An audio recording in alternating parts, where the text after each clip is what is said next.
E aí, pessoal, mais um vídeo de álgebra 2, um dos últimos, provavelmente. E nesse a gente vai provar o teorema do elemento primitivo, tá? Ele já foi mencionado, já foi usado antes no curso. A gente já teve uma aula onde a gente viu o que ele dizia, como eventualmente usava ele, mas não provamos. A prova estava no texto, mas eu não passei ela para vocês. Eu ia fazer isso hoje ao vivo. Só que por questões de cronograma da nossa disciplina, eu acho que vocês vão preferir deixar isso em off e fazer outra coisa hoje. Então, vamos ver essa prova de uma vez. Ou nesse vídeo, tá? Vocês se virem aí.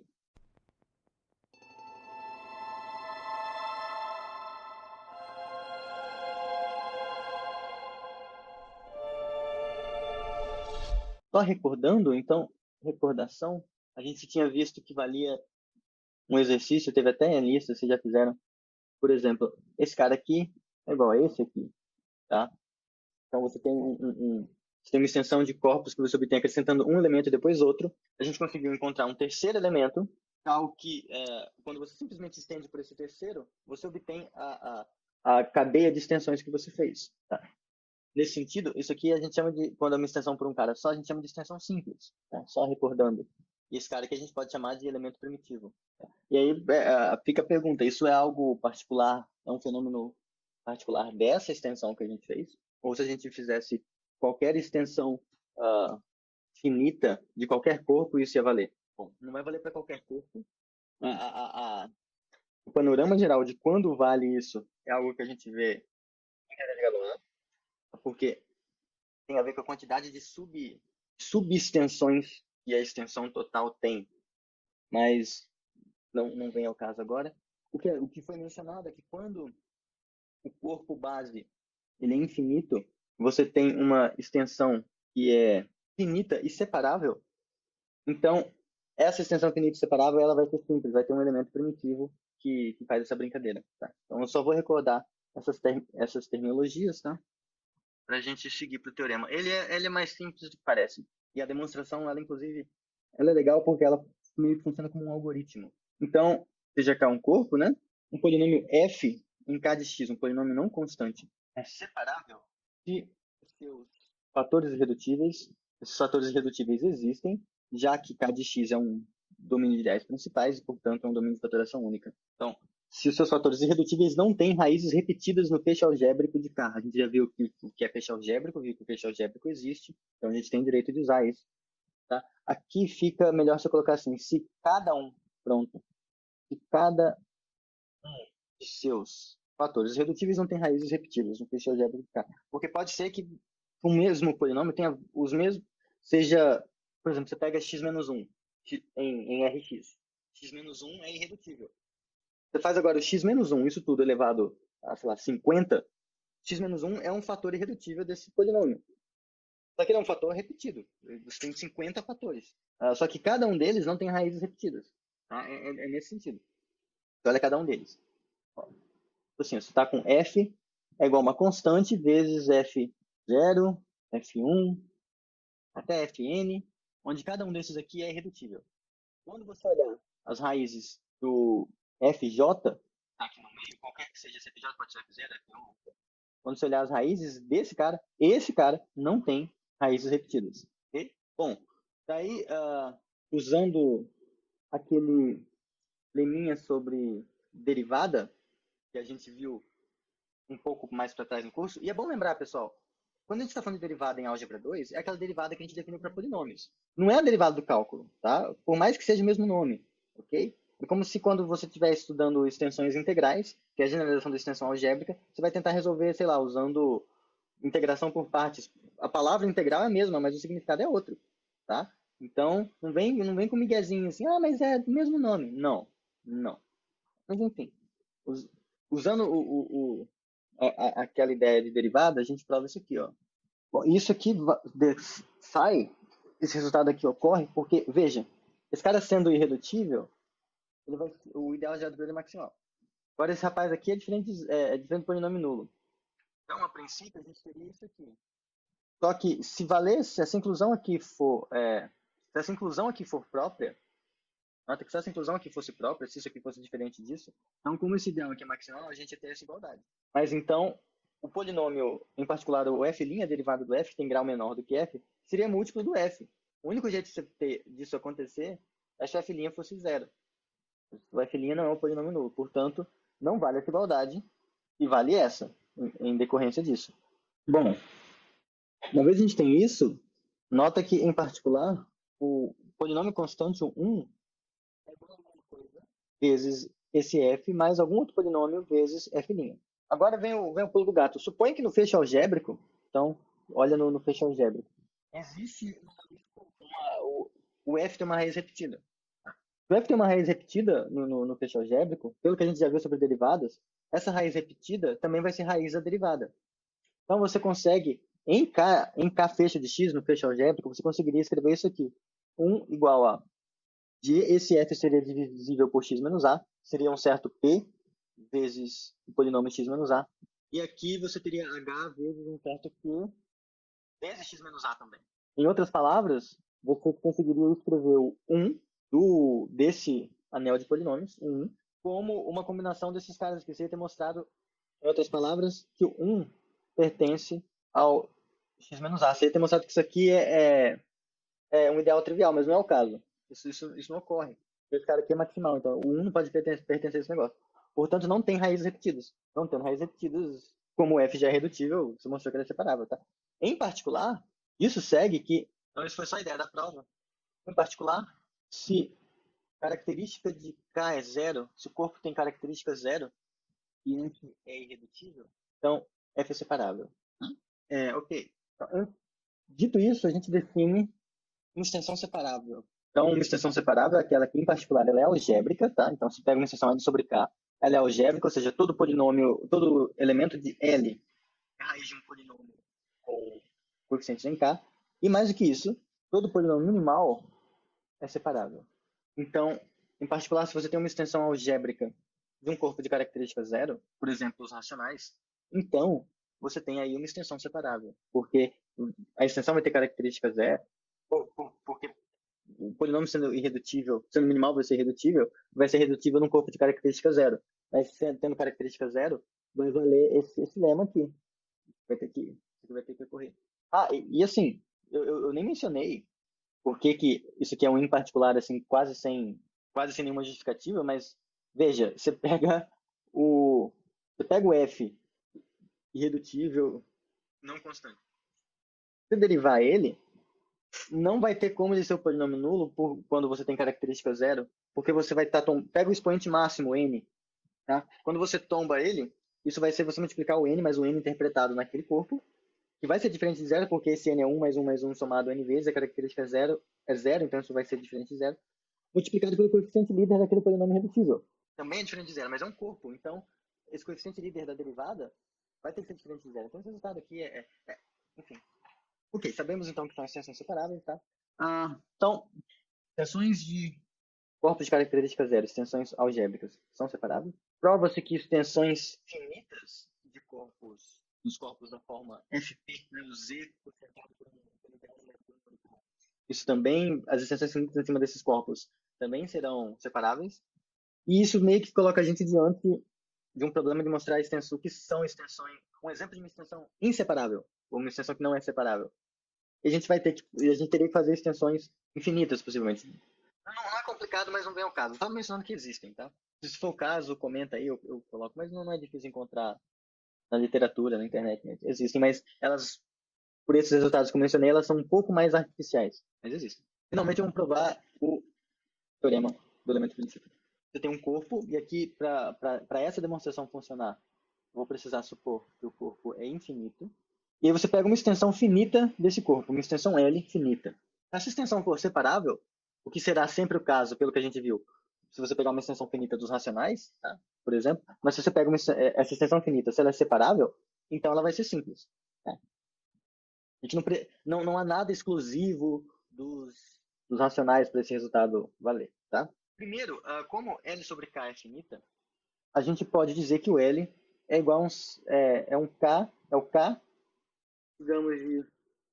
Vou começar do alfa 1, tá? Vou dar essa colher de chá. A gente consegue escrever o L como sendo um K de alfa 1 até alfa n para algum n natural. É maior que 1 no caso, né? Com esses caras aqui todos algébricos. Isso aqui a gente viu quando estava estudando extensões algébricas e extensões finitas. A gente viu que uma extensão é finita, se e somente se existem alfa 1 até alfa n, para algum n, tal que isso aqui acontece. Então, se a gente fizer por indução, ó, veja só. Nota que, no caso n igual a 1, é automático, porque você já tem o L igual a 1K alfa 1, que é o que você queria mostrar que é síntese. Para o n, supondo que vale para um n maior do que 1, então se valer para um n maior do que 1, quando a gente pegar K igual a alfa 1 até alfa n mais 1, essa coisa é a mesma coisa, é isso aqui, ó, é K alfa 1 até alfa n, e aí depois você estendeu esse alfa n mais 1. Como vale a hipótese de indução, existe um gama, tal que você vai ter isso aqui, K gama alfa n mais 1. Então vai ficar um negócio assim. Ah, não, pera, não pegou no OBS. Calma aí. Ó, pronto. Eu tenho escrito. Você vai estar com um negócio dessa forma. Então, do caso n mais 1, você reduz para o caso 2. Se a gente provar o caso 2, caso em que você tem alfa 1 e alfa 2, você consegue dar cabo da indução e provar para qualquer n. Então, a gente só precisa supor que o L é igual a um K alfa beta, que é o que a gente vai fazer agora. E claro, a gente vai supor que o alfa e o beta não estão em K, porque senão, né, não tem nenhuma graça, porque acaba antes de começar. Sejam f e g pertencentes a kx, os polinômios minimais, eles vão ser não constantes, porque a gente está supondo alfa e beta fora de K, então os polinômios minimais de alfa e beta sobre K, respectivamente. Como a gente está supondo que a extensão é separável, então, tanto f quanto g, f e g, por serem minimais, são irredutíveis, e pela extensão ser separável, cada um deles é separável. Ou seja, nenhum deles tem raízes repetidas. Então, a gente pode fazer isso aqui, ó. Sejam alfa 1, vamos chamar o alfa, o alfa que a gente pegou vai ser o alfa 1, e depois a gente vai ter outros alfas. Para ficar igual no texto, eu deixei o índice R, beta 1 igual a beta 2, até beta S, as raízes de f e g no fecho algébrico de K. Vou colocar aqui em K fecho. K com a barrinha para cima. Que é o modo que a gente denota o fecho algébrico. K, respectivamente. Então, ó, como f e g são separáveis, alfa 1 é diferente de alfa 2, é diferente de alfa 3, todos esses alfas aqui são 2 a 2 distintos. Mesma coisa esses betas, todos esses betas aqui são 2 a 2 distintos. Agora, a hipótese do corpo ser infinito entra agora. Para cada j menor ou igual que r, então r está variando nos índices das raízes do f. Para cada casinho, eu usei casinho no texto, mas no texto, como está escrito em LaTeX, o meu K minúsculo consegue ficar bem diferente do meu K maiúsculo, mas aqui não. Então eu vou usar o índice I aqui no lugar. Tá? Porque no texto dá para ficar distinto. Aqui ia ficar uma confusão terrível.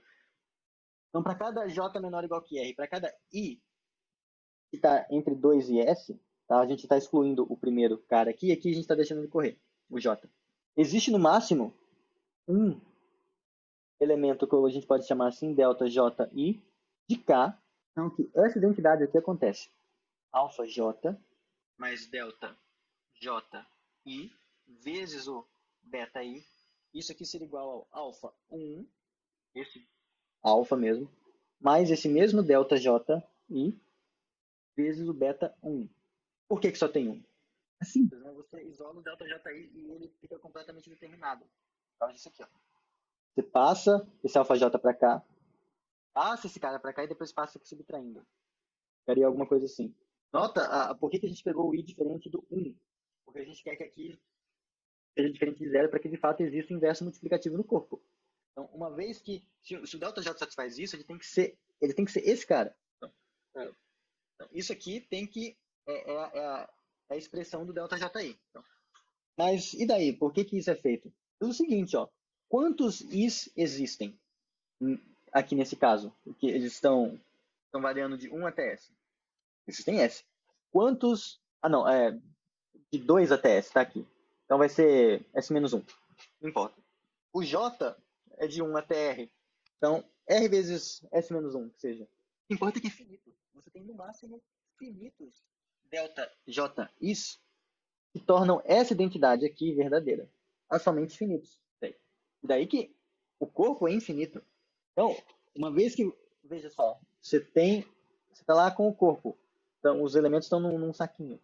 Aí você viu lá, tan, tan, tan, tan, tan, tan, tan, tan, tan. Esses pontinhos que eu marquei são os finitos ΔJIs que tornam essa identidade verdadeira. Como K é infinito, existe alguém aqui que não é nenhum desses caras. Mas esse alguém aqui não é nenhum desses caras, então ele não satisfaz essa coisa, porque isso aqui eram todos que satisfaziam. Então, eu peguei um cara que não satisfaz. Como K é infinito, existe um Czinho que pertence a K. Tal que estrela não vale para nenhum J e para nenhum I. Ou seja, tal que quando você faz alfa J mais C vezes beta I, isso vai ser diferente de alfa 1 mais C vezes beta 1. E isso para todo J menor ou igual que R e para todo I, vou colocar assim, pertencente a 2 até S.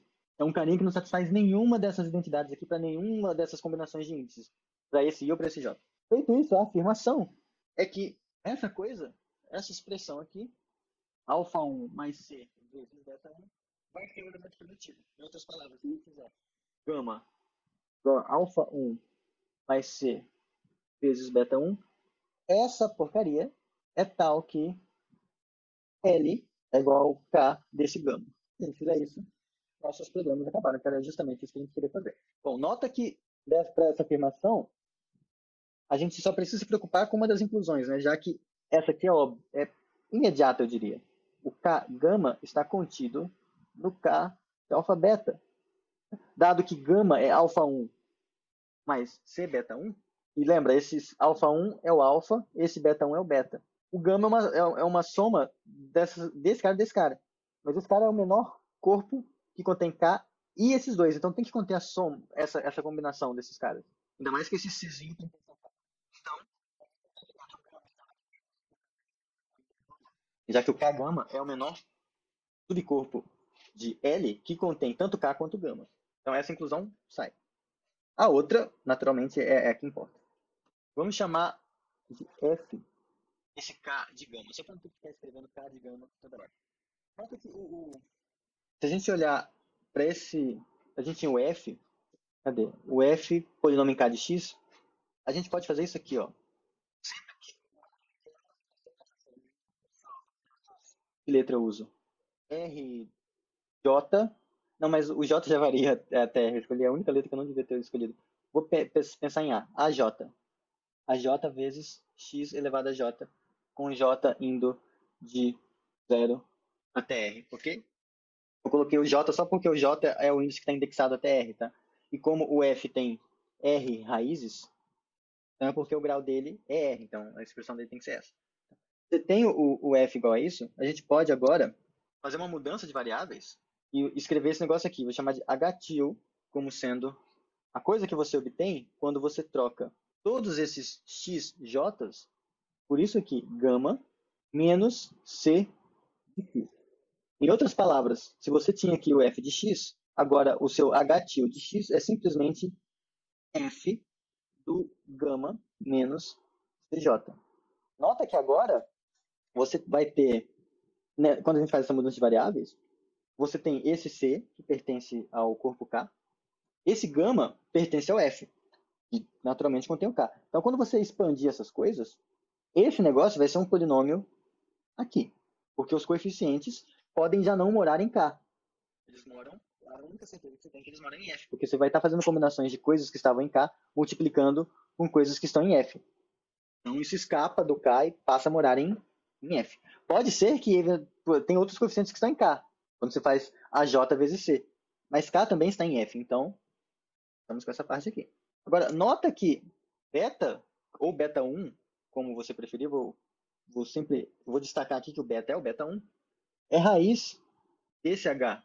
Aliás, eu vou chamar só de H porque esse tio era um erro da nota de aula. Ele é raiz de H.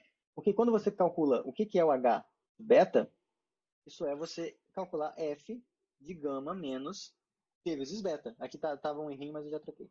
Mas veja, quem é gama vezes C, gama menos C beta? Se gama é isso aqui, quando você faz gama menos C beta, você vai ter o alfa. Então, isso aqui é F de alfa. Ou F de alfa 1. Mas isso aqui, esse alfa é uma raiz do f. Isso aqui é zero.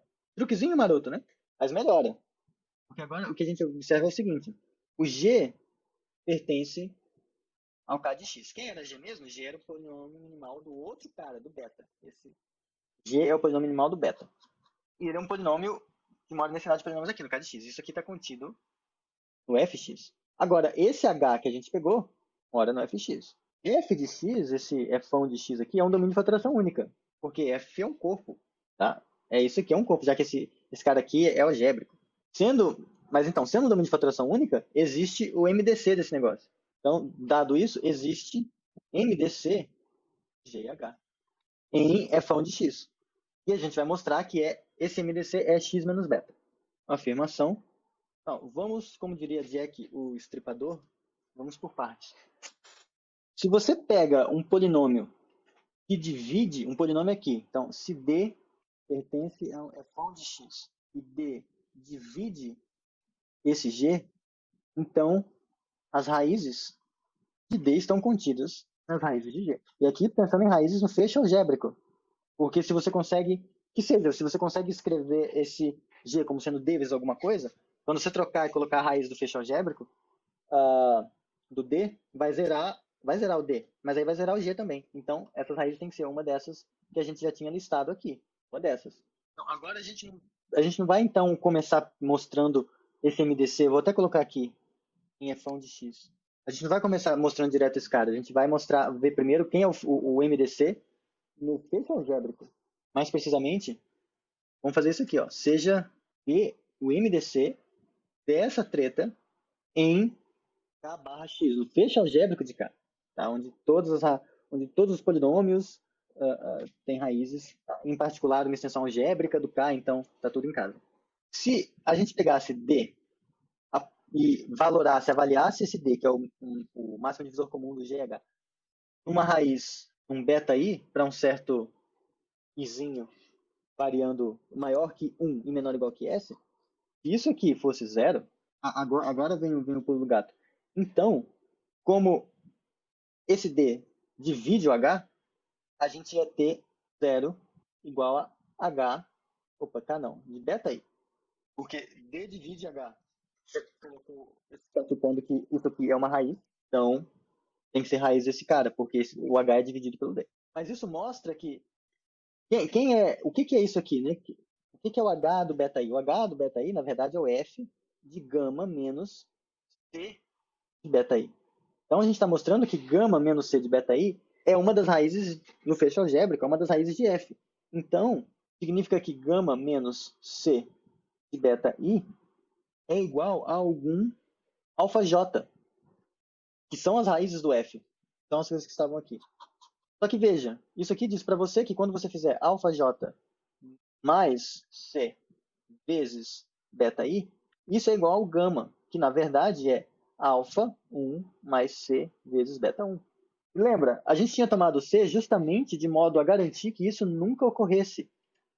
A gente acabou de mostrar alfa J mais C vezes beta 1 é igual a alfa 1 mais C vezes beta 1. A gente tinha pegado C de modo que isso sempre fosse distinto. Então, se esse máximo divisor comum nesse ambiente tem beta I como raiz, para algum I maior do que 1, então a gente contraria, a gente nega o modo como a gente escolheu essa constante. Então isso aqui não pode acontecer de jeito nenhum. Só que pelo item anterior, como D também divide G, a gente tem que... Isso aqui de fato ocorre. Porque as raízes do D, como D divide G, as raízes dele têm que estar contidas nas raízes de G. Então a única raiz que falta é o beta 1. Mas então, a menos de você multiplicar por uma constante, esse D, na verdade, tem que ser x menos beta, ou x menos beta 1, que é a mesma coisa. Eu vou colocar assim. Eu vou deixar só beta, porque beta e beta 1 eles eram os mesmos, né? Era só para questão de indexação. Então, no fecho algébrico, quando a gente olha os coeficientes dos polinômios, morando no fecho algébrico, x menos beta é o MDC entre G e H. Agora, mais um pulo do gato. Eu vou diminuir essa parte aqui para não abandonar ela. A gente sabe que existe essa coisa que existe. A gente só não sabe se é x menos beta. Então, vamos chamar de D1 aquele cara. Seja D1 o MDC entre G e H, só que agora em fão de x, não mais em no fecho algébrico de K, X. Tá? Então, olhando num anel de polinômios menor agora. Como esse D1 divide em Fão de X, e esse Fão, ele, vejam, o fecho algébrico, em certo sentido, ele é a maior extensão algébrica que contém o corpo K de baixo. Como esse F é uma extensão algébrica, o F está contido no K fecho. Então a gente tem isso aqui. Então, como D1 divide G em H no Fão, esses mesmos coeficientes que aparecem, esses mesmos polinômios que aparecem atestando a divisão do GH aqui, também mostram que o D1 divide esses dois caras aqui dentro. Então, ele divide no K barra X. Logo, como esse aqui é o MDC em K barra X, D1 precisa dividir X menos beta. Ele é obrigado a dividir o X menos beta, porque ele é um divisor comum de GH nesse cara. Então ele tem que dividir o máximo divisor comum. E se ele está dividindo um polinômio de grau 1, então é porque o grau dele é menor ou igual a 1. Bom, agora que a gente gostaria de mostrar que esse cara, o sonho é mostrar que D1 é igual a X menos beta. Suponho que não. A gente tem dois casos, né? O grau, a gente já sabe que é 0, 1. Se o grau é 1, então esse D1 é igual a um certo AX mais, beta, AX mais B, onde esse cara e esse cara, ambos pertencem a Fão, só que ele divide o X menos beta no fecho algébrico. Então, existe, a princípio, um certo polinômio L, tal que quando você faz AX mais B vezes L, isso aqui é igual a X menos beta. Como isso aqui tem grau 1, esse cara vai ter que ter grau 0, já que isso aqui também tem grau 1. Então a gente vai ter AX, LAX mais BL igual a X menos beta. Mas, veja, isso aqui diz para você que o L é o inverso multiplicativo do A, porque L vezes A tem que ser 1. Então, L pertence não ao K fecho, ao K barra, ao fecho algébrico, mas pertence ao F. Pertence ao F. Agora, B também pertence a F, então vezes uma coisa de F, também tem F. Mas isso aqui é beta. Então, se isso aqui acontece, então X menos beta pertence ao F de X. E aí, com isso, você chega à conclusão de que, de fato, o D1 é igual a X menos beta. Mas não exatamente. Por quê? Porque lembra, o D1 é um MDC de dois polinômios. Os MDCs são únicos a menos de multiplicação por constante. Olha só o que está diferindo o D1 do X menos beta. Multiplicar por essa constante aqui. Então, ok. Se o grau for 1, ótimo. A gente chegou no que a gente queria a menos de multiplicar por uma constante diferente de zero. Agora, se o grau for 0, então o que a gente conclui é que esse D1 é uma constante, certo? Para o grau ser zero, porque ele é uma constante. Mas sendo uma constante naturalmente diferente de zero, você, de novo, o MDC é único a menos de multiplicar por uma constante, você pode supor que o D1 é 1. Mas isso diz para você que, na verdade, você consegue escrever o 1 como sendo uma combinação polinomial do G com H. Porque você conseguiria fazer isso aqui, ó, se isso aqui ocorresse, então a gente ia ter 1 igual a P vezes G mais Q vezes H em Fão de X. Qual o problema? O problema é que isso também ia valer no K barra de X. E a gente estaria dizendo, então, que que esses caras são coprimos em K barra de X, mas eles não são coprimos, porque eles têm esse fator aqui. Então isso aqui não pode acontecer. Então, esse caso está proibido. O único caso possível é esse, que é o que a gente queria. Agora, por que a gente queria isso, né? A gente queria isso só por causa desse negócio aqui, ó. Como a gente chegou à conclusão irremediável de que o x menos beta pertence ao f de x, isso só é possível se esse beta pertencer a f de x. A f, no caso, pertence a f. Mas o que era f mesmo? F era o k gama. Em outras palavras, a gente está dizendo que o beta também está aqui.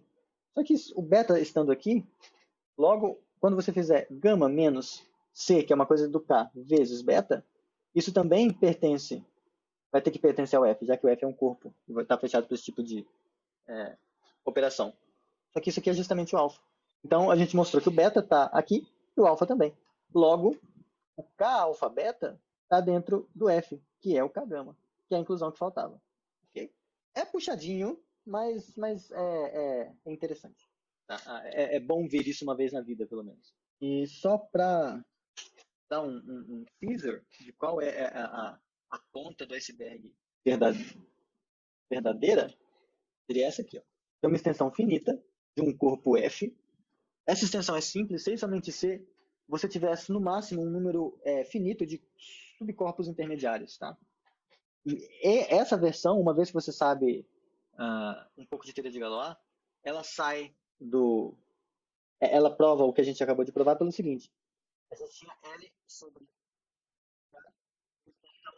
separável. É possível você dar uma puxadinha nessa extensão, digamos, um L', de modo que essa extensão aqui vai ser o que a gente chama de Galois. Mas vai ser uma extensão finita. As extensões Galois, elas têm uma quantidade finita de subcorpos intermediários.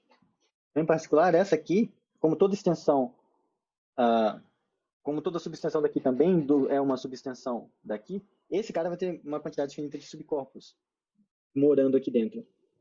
Então, vai ter que ter vai sair por conta dessa versão geral aqui, vai ter que ter um elemento primitivo que permite você escrever esse L como um K desse elemento primitivo, tá? Mas isso é muito spoiler. Mas é importante mencionar que existe uma versão geral dessas coisas. Mas é isso, pessoal. Último teorema pesado demonstrado no curso, tá? Na próxima semana, o que a gente vai ver vão ser temas, digamos assim, opcionais, tá?